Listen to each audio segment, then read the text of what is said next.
नहीं है। ये मैंने क्यों कहा?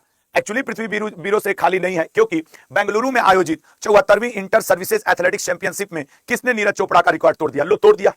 एक्चुअली इसी सेम प्रतियोगिता में आपको मैं बताना चाहूंगा, इसी सेम प्रतियोगिता में बात है 2018 की, ठीक है ना। नीरज चोपड़ा ने 2018 में, ठीक है ना, इसी सेम प्रतियोगिता में नीरज चोपड़ा ने 2018 में 83.80 मीटर भाला फेंका था, इसी सेम प्रतियोगिता में। और अब शिवम लोहकारे शिवम लोहकारे ने इसी सेम प्रतियोगिता में भाला कितना फेंक दिया है? 84.31 मीटर। और इस तरीके से ओलंपियन नीरज चोपड़ा का record inter services athletics championship में तोड़ दिया। किसने? शिवम लोहकारे ने। लेकिन एक बात अब ये याद रखना, ये नॉन सर्टिफाइड स्टेटस गेम है, इसलिए इसको ऑफिशियल तो नहीं माना जाएगा। लेकिन हाँ, इतना तो तय है कि नीरज चोपड़ा का record particular inter services athletics championship में टूट गया है, शिवम लोहकारे ने तोड़ दिया है, ठीक है। ये है आपके शिवम लोहकारे जी, जिन्होंने नीरज चोपड़ा का रिकॉर्ड तोड़ दिया। चलिए अगले पॉइंट पे आएंगे। नेक्स्ट, ये बेंगलुरु में आयोजित हुआ था, अगला देखेंगे। हाल ही में सेबेस्टियन लोकार्नो किस देश के प्रधानमंत्री नियुक्त किए गए हैं? जैसा कि मैंने आपको बताया कि जो वहां की फ्रांस की नेशनल असेंबली है, फ्रांस की नेशनल असेंबली, ये पूरा मुद्दा क्या है ये जान लो। यहां पे 3 पार्टियां हैं, फॉर राइट, एक पार्टी का नाम है फॉर लेफ्ट, ठीक है ना, फॉर राइट, फॉर लेफ्ट, और एक है सेंट्रल राइट, सेंट्रल राइट। इस सेंट्रल राइट के ही हैं इमैनुएल मैक्रोन। इमैनुएल मैक्रोन के ऊपर, जो कि राष्ट्रपति हैं, इनके ऊपर पिछले 1.5-2 सालों में, इनके ऊपर से मतलब फ्रांस से है, बहुत सारा कर्ज हो गया। उस कर्ज को लगभग 4.5 लाख करोड़ रुपए का बजट पास कराने की कोशिश की इमैनुएल मैक्रोन के प्रधानमंत्री फ्रांसुआ बरुआ ने, ठीक है ना, फ्रांसुआ बायरू। ये फ्रांसुआ बायरू जो थे, यहां के प्रधानमंत्री थे, बायरू जी। इन्होंने कुछ कल्याणकारी योजनाओं में कटौती की, और फ्रांसुआ बायरू, वो जो बजट था, बजट जो इन्होंने पास करवाने की कोशिश की, वो पास नहीं हो पाया।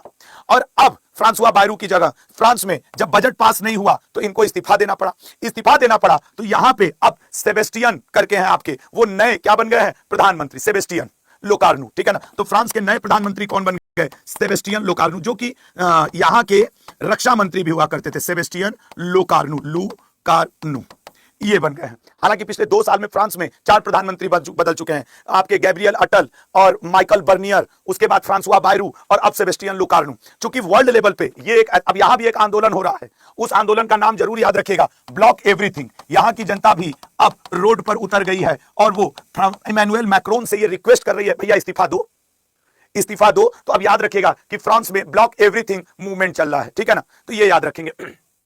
तो आई होप अब आपको याद रहेगा, ये हैं नए सेबेस्टियन लोकार्नो, जो कि फ्रांस के नए प्रधानमंत्री बने हैं 1.5-2 साल के, 2 साल के अंतर्गत चौथा प्रधानमंत्री। अभी ये जो है आपके इमैनुएल मैक्रोन 2027 तक अपने पद पर बने रहेंगे, वो इस्तीफा देने को तैयार नहीं है। भले आंदोलन हो रहा है कि नहीं आंदोलन किया जाएगा, वहां की जनता रोड पे उतर आई है। नेपाल के बाद अब वहीं की स्थिति बहुत खराब हो रही है। 1 लाख से ज्यादा लोग फ्रांस में रोड पर हैं, पेरिस में हैं, सेना उनके ऊपर गोले भी दाग रही है, मतलब गोले दागना इन द सेंस धुआं के गोले। 200 से ज्यादा लोगों की गिरफ्तारी हो चुकी है। तो पेपर में ये आ सकता है आगे चल के कि ब्लॉक एवरीथिंग नाम का मूवमेंट कहां चलाया गया? फ्रांस में। 10 लाख से अधिक जनसंख्या वाली श्रेणी में किसे स्वच्छ वायु सर्वेक्षण पुरस्कार में पहला स्थान मिला है? देखो, इसमें 3 श्रेणी है, एक है लल्ला श्रेणी 1, एक है मेरे भाई श्रेणी 2, और एक है मुख्य रूप से श्रेणी 3। श्रेणी 3 में 3 लाख से कम जनसंख्या, ठीक है ना, 3 लाख से कम। श्रेणी 2 में 3 से 10 लाख के बीच, ठीक है ना, बीच जनसंख्या इनको दिया गया है। और श्रेणी 1 में 10 लाख से ऊपर, 10 लाख से ऊपर जनसंख्या। अगर ऐसी स्थिति में देखा जाए तो इंदौर जो है वो 10 लाख से ऊपर वाले में स्वच्छ वायु सर्वेक्षण में टॉप किया है। इंदौर के बाद अगर कोई सेकंड पोजीशन पे आया है तो दैट इज जबलपुर। लेकिन ऐसा जिला, ये भारत सरकार 2022 से इस तरीके का स्वच्छ वायु सर्वेक्षण करवाती आ रही है। और पता है, अगर 3 लाख से 10 लाख के बीच में देखोगे तो फिर अमरावती और झांसी का नाम आ रहा है। 3 से 10 के बीच में अमरावती ने टॉप किया है, और झांसी सेकंड पे आया है। वहीं 3 लाख से कम जनसंख्या का अगर देखोगे तो देवास और एक जगह चर्चा में है परवाड़ू। ये परवाड़ू जगह कहां पड़ता है सर? ये पड़ता है हिमाचल प्रदेश में, और देवास पड़ता है मध्य प्रदेश में। ये है 3 श्रेणियां। हालांकि इंदौर को ये स्टेटस प्राप्त करने के लिए अगर मैं 16 लाख पेड़, इंदौर ने अपने यहां देखो 16 लाख पेड़ लगवाए, 130 electric bus चलवाई, 230 electric CNG bus चलवाई, तब जाकर के इंदौर का जो इन्वायरमेंट है, प्रदूषण जो थोड़ा बहुत था, वो खत्म हुआ। तो ये अपने आप में बड़ी बात नहीं है कि 16 लाख पेड़ लगवाया, 130 इलेक्ट्रिक बस चलवाया, 230 सीएनजी बस चलवाए। और यही नहीं, इंदौर के म्युनिसिपल ने ग्रीन बॉन्ड भी जारी किया। ग्रीन म्युनिसिपल बॉन्ड जारी करने वाला इंदौर भारत का पहला शहर। तो इस तरीके से इंदौर 10 लाख से ऊपर की जनसंख्या की श्रेणी में फर्स्ट पोजीशन पे आया है। तो जो आपके जो भूपेंद्र यादव जी जो कि पर्यावरण मंत्री, उन्होंने ये पुरस्कार बांटा दिल्ली में। तो अब ये याद रखिएगा, मुझे पूरा विश्वास है आपसे पूछेगा।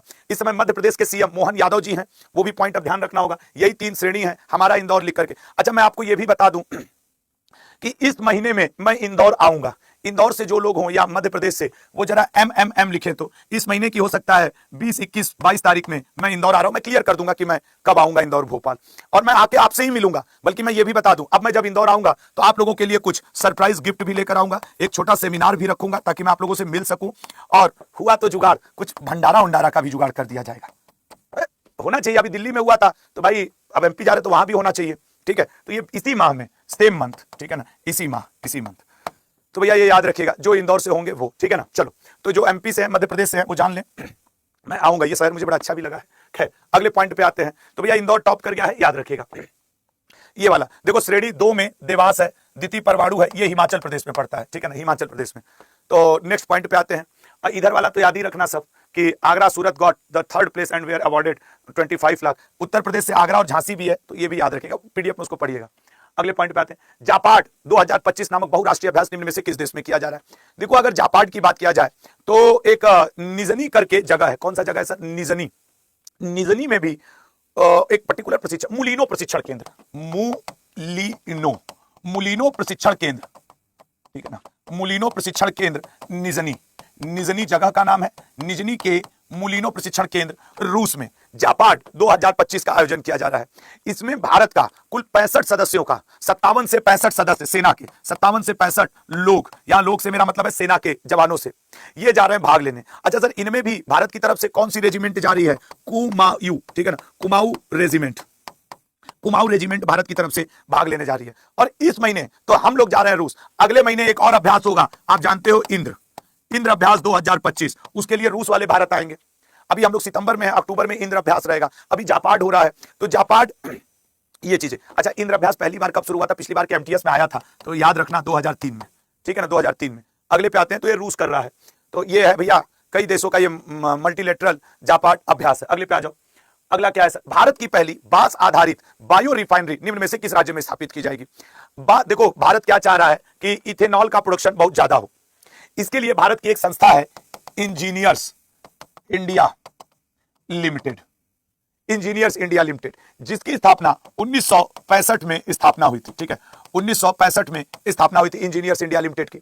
इंजीनियर्स इंडिया लिमिटेड के द्वारा एक असम की संस्था है, असम के नुमालीगढ़ में ये किया जा रहा है। असम में एक जगह है नुमालीगढ़, जो हमारे भाई बहन दोस्त वहां से होंगे उनको अच्छे से पता होगा। असम के नुमालीगढ़, ये गोलाघाट जिला में पड़ता है, ठीक है ना, गोलाघाट जिला में पड़ता है।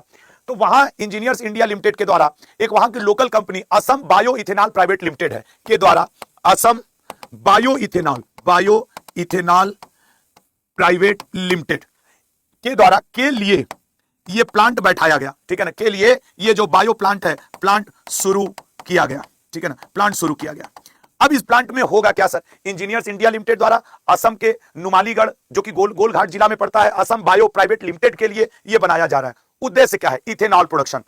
लगभग 300 किलो टन बांस प्रति वर्ष उपयोग करके, कितना सर? 300 किलो टन बांस पर ईयर, ठीक है ना, पर ईयर उपयोग करके लगभग उम्मीद की जा रही है कि 19 kilo ton per year ethanol production किया जाएगा। इससे 300 किलो अगर किलो टन बांस का प्रयोग किया जाएगा तो इस प्लांट से 19 किलो टन इथेनॉल का प्रोडक्शन किया जाएगा।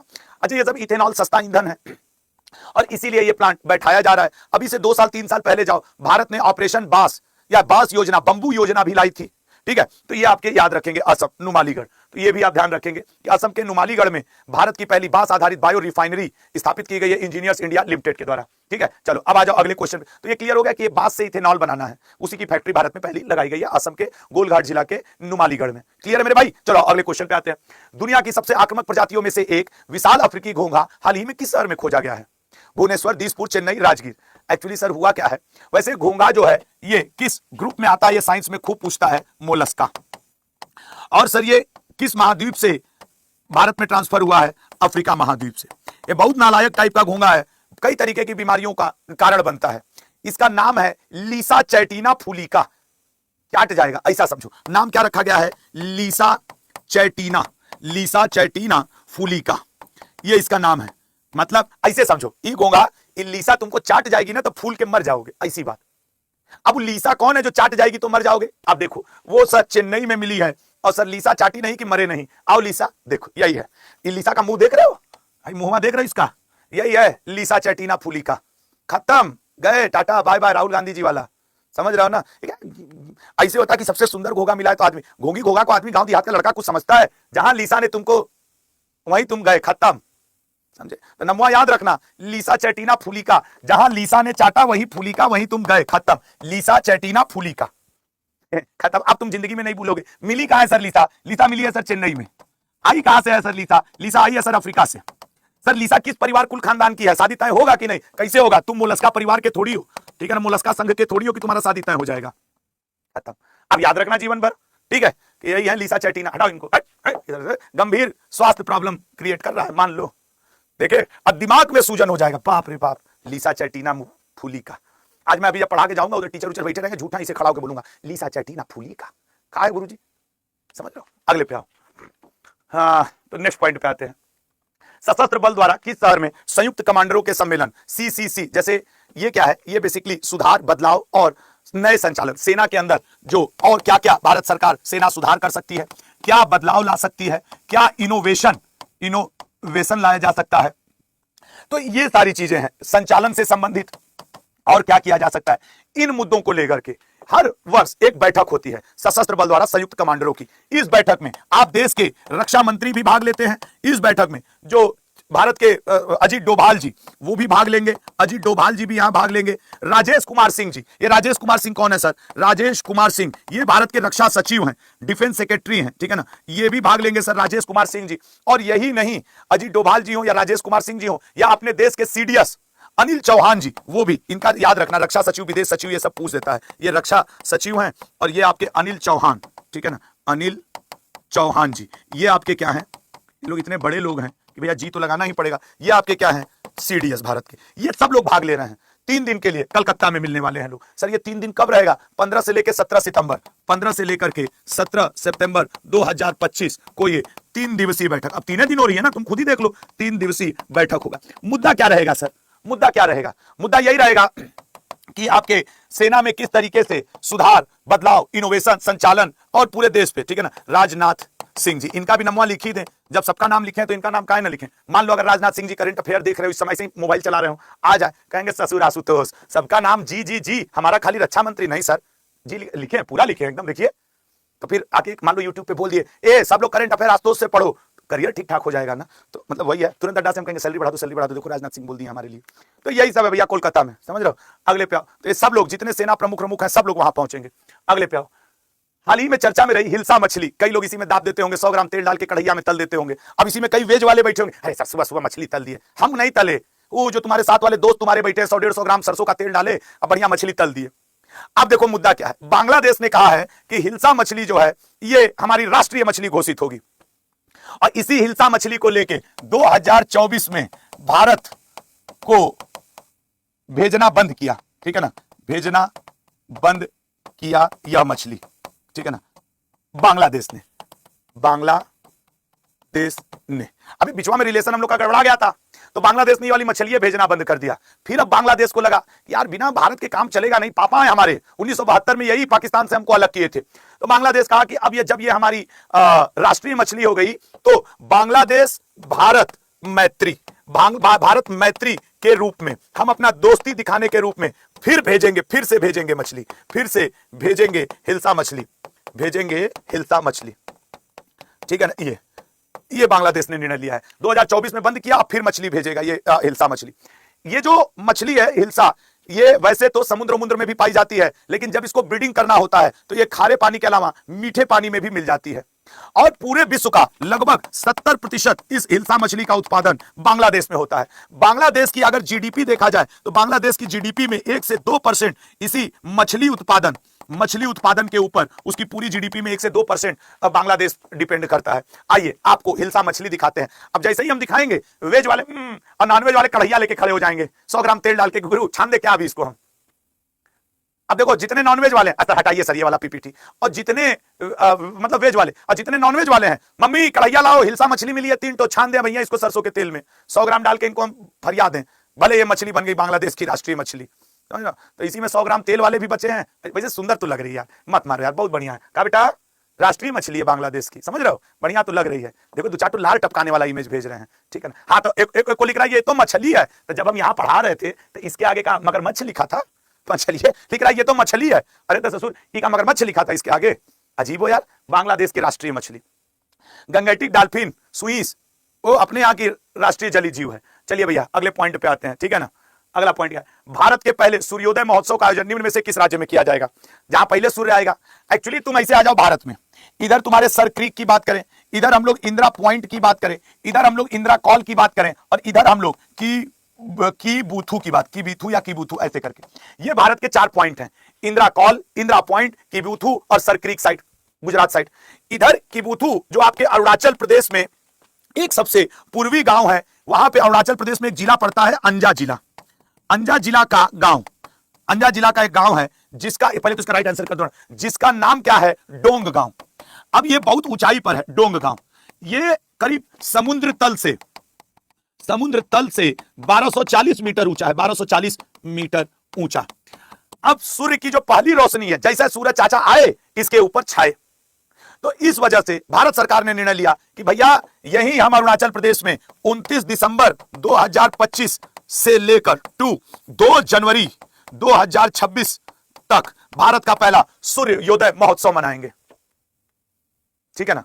तो ये है आपके, तो ये आपको थोड़ा सा ध्यान रखना होगा, और ये आपको थोड़ा सा ध्यान रखना होगा। तो डोंग गांव, कुछ लोग इसको बोंग गांव भी कहते हैं, ठीक है, बोंग गांव, डोंग गांव जो भी, तो ये है आपके, सूर्य की रोशनी सबसे पहले यहां पड़ जाती है, सबका अपना अलग स्पेसिफिकेशन है, ठीक है ना। तो ये डोंग गांव, ठीक है ना, डोंग गांव में ये मनाया जाएगा, अब याद रहेगा। चलिए आइए, अच्छा ये जो आपका है जगह, ये म्यांमार, चाइना और इंडिया के, ये गांव तीनों के बॉर्डर पे भी पड़ता है, यहाँ तीनों अपना बॉर्डर शेयर करते हैं, इसलिए भी इंपॉर्टेंट है। तो भारत जियोपॉलिटिकल रूप से अपना दबदबा दिखाने के लिए भी, क्योंकि अरुणाचल प्रदेश के कुछ जगहों को अक्सर चाइना कभी रीनेम कर देगा, तो कभी कहेगा मेरा हिस्सा है, तो भारत का भैया कुछ ऐसा करना शुरू करो कि अपना, जैसे नहीं हम लोग गांव देहात में होते हैं तो सरकारी जमीन ऐसे वैसे करना होता है तो अपना दबदबा दिखाते हैं, या अपनी जमीन पे अपना दबदबा, वो लौकी का पेड़ लगा देंगे, गाय भैंस बांधना शुरू कर देंगे, वो वाली स्थिति। लेकिन खैर यहां उससे बहुत अलग बात है, भारत का है, और भारत कह रहा है कि अगर हम कुछ महोत्सव त्योहार भी सब नहीं करेंगे तो चाइना वाले कल लौकी का पेड़ लगा देंगे, चाइना वाले कल गैया भैंस बांधेंगे, कहेंगे ये हमारा गांव है।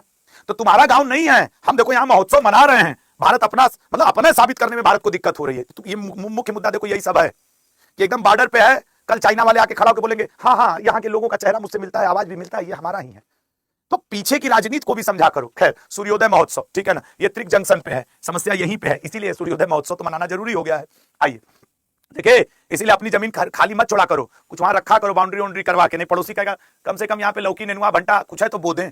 पूरी तरह से सिरेमिक, पहले तो ये जान लो सिरेमिक का होता है, तुम्हारे यहाँ जो चाय वाय का कप होता है, जो वाली सुंदर वाली तस्तरी प्लेट होती है, वो सब जो कप प्लेट, ये सब अक्सर किसके बने होते हैं, सिरेमिक मिट्टी के।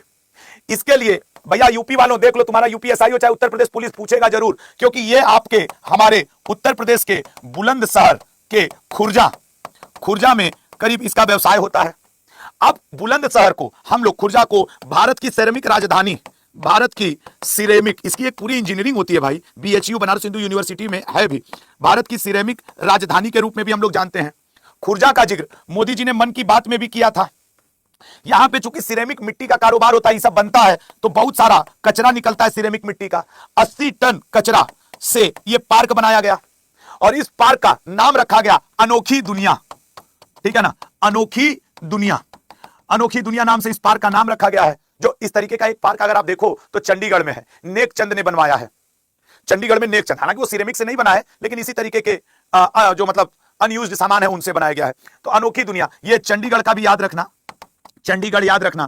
उस पार्क का नाम क्या है जिसे चंडीगढ़ में है, और जिसे बनाया किसने है, नेकचंद ने। सर रॉक गार्डन की आप बात कर रहे हैं क्या? हाँ लल्ला, रॉक गार्डन, नेकचंद, वो भी याद रखना, ठीक है। तो फिलहाल ये है अनोखी दुनिया, ये पूरा सिरेमिक से बनाया गया है पर्यटन को बढ़ावा देने के लिए। तो जिस कप में आप चाय पी रहे हैं, प्लेट में तुरंत तोड़ के बुलंदशहर निकल जाइए और जाके यहीं चिपका दीजिए भाई, कप प्लेट सब वही वाली चाहिए, इतना नहीं कर रहे हो तुम लोग, ठीक है ना भाई। एक स्टूडेंट हमसे पूछ रहा है सर आप अपने न्यू चैनल का क्या कर रहे हैं?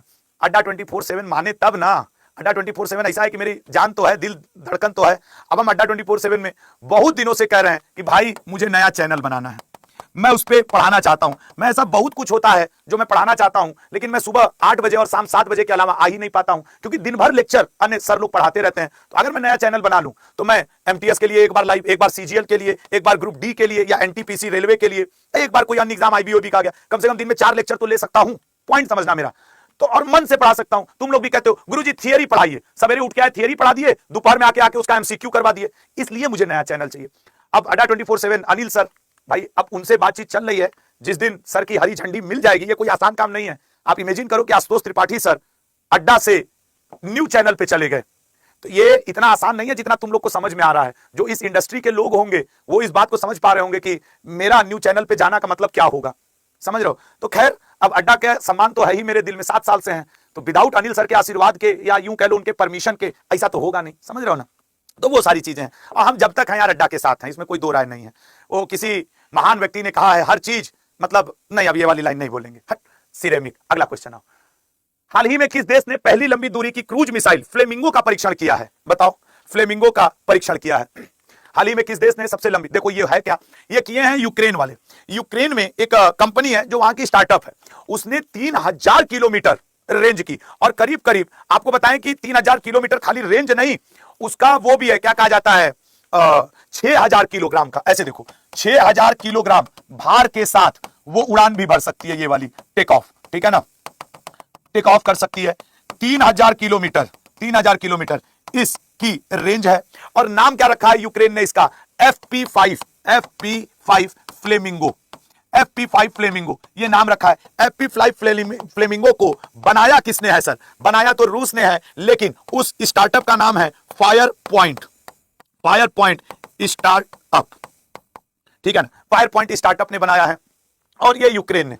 अब यूक्रेन रूस को कह रहा है, लेकिन यूक्रेन के राष्ट्रपति जेलेंस्की का परसों का बयान बड़ा गंदा आया। ससुरा कॉमेडियन है, अब उसको तो यही कहेंगे, क्योंकि भारत के खिलाफ बयान दे दिया है। अभी डोनाल्ड ट्रंप भारत के ऊपर और टैरिफ बढ़ाना चाह रहा है, तो यूक्रेन के राष्ट्रपति जेलेंस्की से पूछा गया कि ये जो काम डोनाल्ड ट्रंप करना चाह रहे, टैक्स बढ़ाना चाह रहे, टैरिफ, आप इस पे क्या कहेंगे भारत के ऊपर? जो तो कह रहा हाँ बढ़ा देना चाहिए, क्योंकि भारत रूस से तेल खरीद रहा है, इससे रूस को पैसा आ रहा है, तो रूस यूक्रेन को बांस किए पड़ा है। तो इन जेलेंस्की की जल रही है, तो ससुर ट्रंप की आवाज में आवाज मिला रहे हैं, तो फिर गुस्सा नहीं आएगा? एक को मिसाइल बनाया है, रूस ठीक से लड़ नहीं रहा है, रूस 2 दिन मूड में आ जाए तो मैं कह रहा हूं यूक्रेन की ऐसी की तैसी कर लेगा। लेकिन वही है, चल रहा है। तो यूक्रेन ने पहली लंबी दूरी की क्रूज मिसाइल 3000 किलोमीटर, इसका जो वार हेड है, ये भी 3000 केजी तक सामान लेके जा सकता है। टोटल अगर बात करोगे तो ये 6000 केजी तक का सामान लेके जा सकता है। स्पीड की बात करोगे तो 900 किलोमीटर पर आवर की स्पीड से ये चल सकता है। और अगर इसके नाम की बात करोगे तो FP5 फ्लेमिंगो है, FP5 फ्लेमिंगो इसका नाम है, ठीक है ना। इस चीज को लल्ला, ये वाला जो चीज है, इसी को वार हेड कहा जाता है। वार हेड 300 केजी के वार हेड के साथ ये चल सकता है, तो ये भी बात थोड़ा सा याद रखने वाली है। अगले